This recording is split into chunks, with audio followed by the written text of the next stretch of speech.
so welcome. Hello. How are you? Fine, and you? Good to see you. Yeah. So you want to see how this line is? Yes, please. Okay, this is my new line with ThermoWeb called StampnFoil. So what we've done this year is we've taken the FoilMates line up a step and we've added stamping to it because so many of our customers and so many of the designers out there love to stamp. So you want to have more flexibility.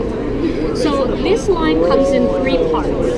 You have stamp sets, you have FoilMates, and then you have the coordinating dies that go with it. So now you can have options.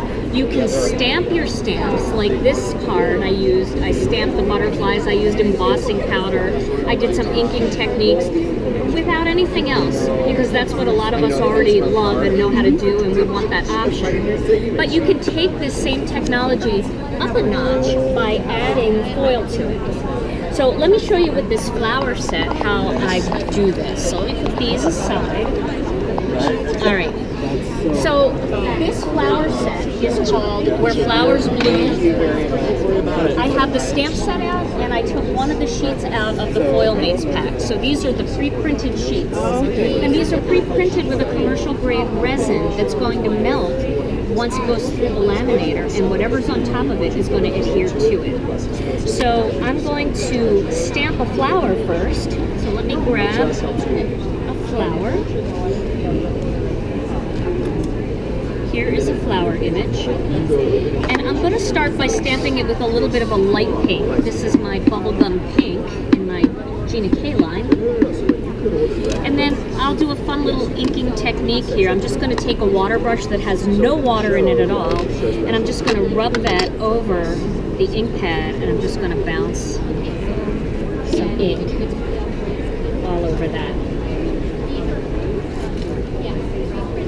There's a lot you can do with the ink. You can watercolor with it, you can do tons of things with it.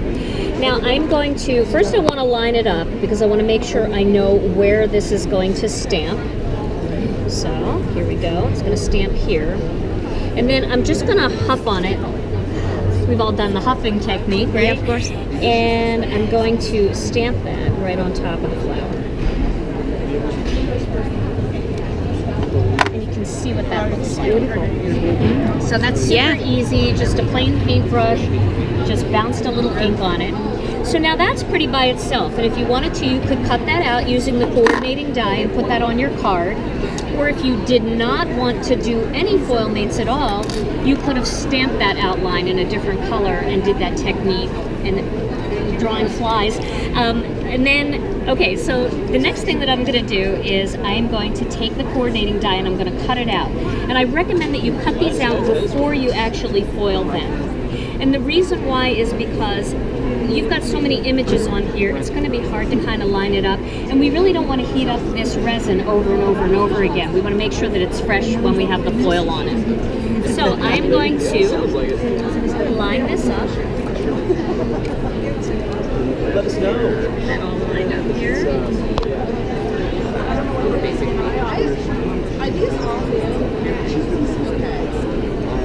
And you can cut these dies out with any die cutting machine because they are the wafer thin metal dies, so they will work with any machine.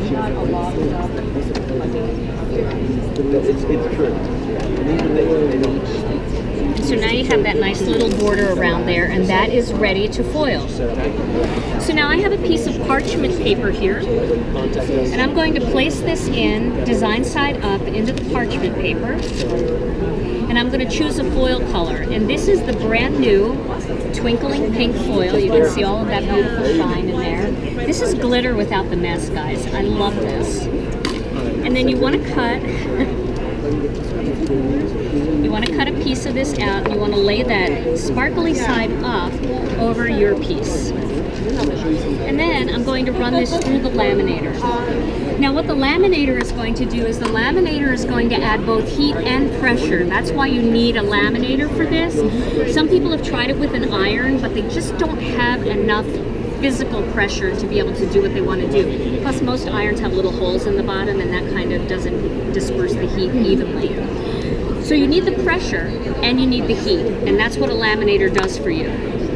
Now Now we recommend the Royal Sovereign laminator. This is the one that ThermalWeb tests all of their products with, but it also works great with the Mink or any of the other laminators that are out there. I would just try it and see. It's kind of like buying a car.